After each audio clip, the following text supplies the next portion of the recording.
Ayan po, good evening mga idol. So nadagdagan pa po yung ating huling apat kanina. May tatlong hito na mga native. Ayan, medyo maliliit.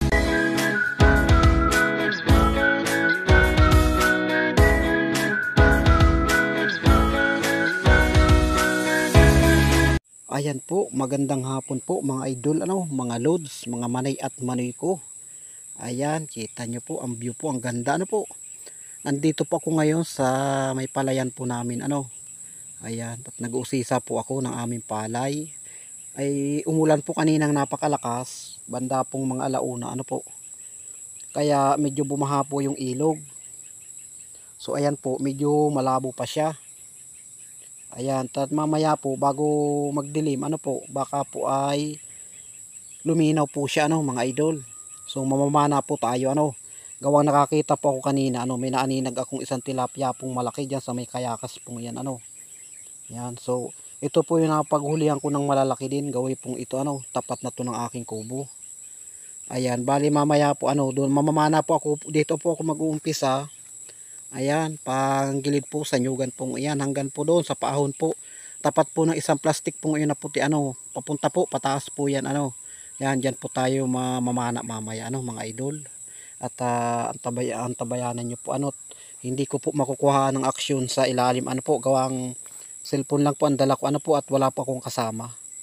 Ayan, at kung sakali naman pong maganda po ang huli, bali ipapakita ko na lang po mamaya pag ahon po, pag galing po sa pamamana. Ayan, at malapit na po magdilim, So ayan po, wala na yung init, nagtago na doon sa makiling.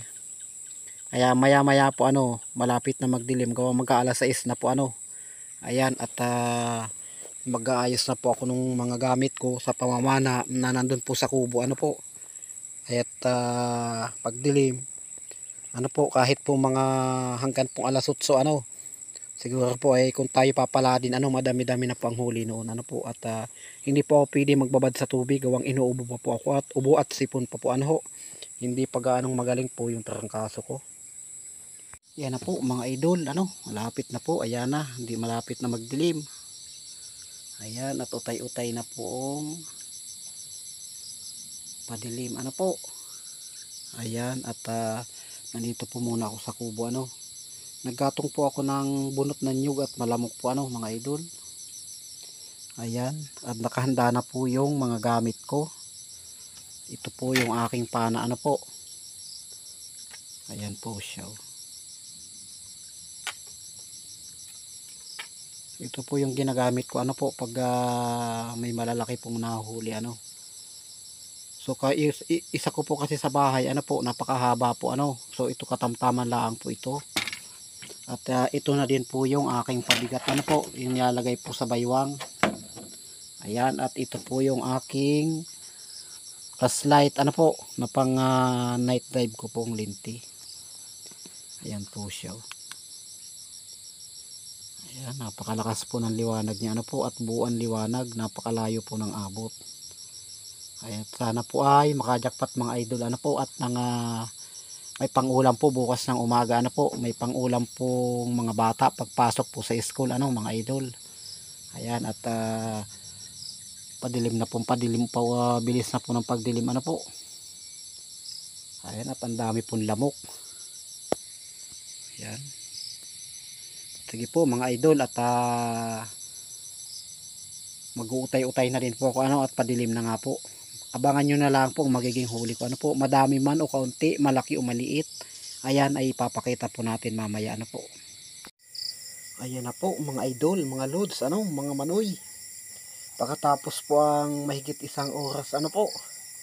Ayan, at nakahuli po akong tatlong tunay pong tilapia, at isa pong malaking gurami, po, yung sa ilalim. Tapos tatlong tilapia, hindi na po ako nag-abante, gawa pong sa pinanaan ko ay napakasukal po, kainamang kapal ng damo, po, halos hindi po makalusot sa kapal ng damo, bali sa ilalim po ay nakakatakot din po, mamana po mag-isa, po, at baka po kung anong nasa ilalim, nakakatakot po talaga, kung may kasama po ay baka mamaya maya pa po ako, at madagdagan pa sana po ito. Kaso Nag-iisa po ako at walang kasama. Nakakatakot po sa ilalim nung pinapanaan ko po ano na napakakapal po ng damo ano. Ayaw pong pinanaan ko niyan kahit araw po ano madilim po sa ilalim. So delikado po kapag nag-iisa at hindi po masyadong maalam ano. So ako naman po ay medyo nag-aalala po dun sa ilalim po ano, nagkagaya po ako yung nag-iisang at pinupulikat ano mga idol. Saka kung titingnan-tingnan mo po sa ilalim ano, na kay kung anong mga nilalang ang nasa ilalim ng panaan pong yun ano, at talaga pong napakasukal. So ano, halos madamo pa sa spot ni Pan Fishing ano, Pan Fishing, may grabe shout out sa iyo ano.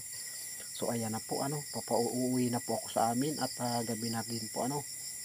At medyo nagugutom na din po ano, nakadalay na din po anong pang-ulam bukas. Ayan at tamang uwi na po ano. Salamat po sa inyo mga idol.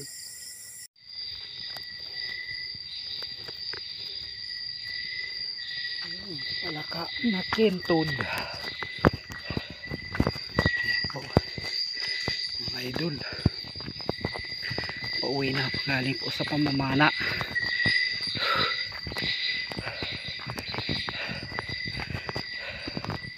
Ito po ang daan pupunta sa amin.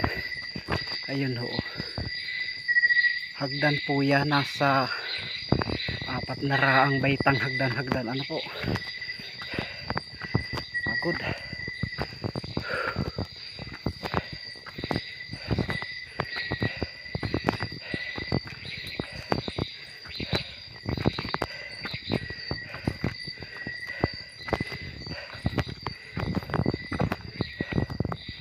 Medyo ginabi na po mga idol.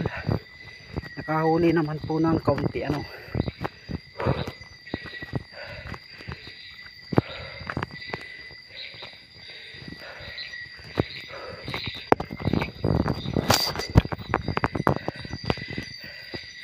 Bali itong daan punta po sa amin ay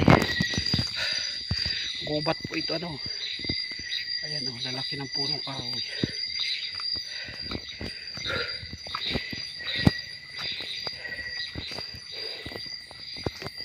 Yan, Kuya North TV. Ayan ang bayuko. Ayan o, dalawa siya o. Ayan, paggabi po ay naglalabasan po yan ano, bayuko, big snail. Ayan, napakasarap po niyan, lutuin pong ginataan ano po, adobo sa gata, pahibas, o di kaya ay gawing style barbecue ano po. Ayan, mga isang araw po ay ako po ay mangunguha po niyan ano, ibablog ko po kung paano manguha at magluto ano po. Yan po ay tuwing gabi naglalabasan po yan ano, lalo po't bagong ulan. Ayan po siya. Sa gawin po namin sa Bicol, kapag bibilhin mo po ang isa po niyan ay 6 na piso o 5 piso po ang isa ano. Ayan, at talaga naman po napakasarap po niya na luto, adobo sa gata o sisig. Kaya lang po ngayon ay galing po ako sa pamana ano po. Bali baka next time na lang po ano, mangunguha po ako ng ganyan mangunguha din po ako ng ganyang bayo ko ano, kaso gabi din po. Kasi gabi din sila naglalabasan ano po. Pag umulan ng malakas.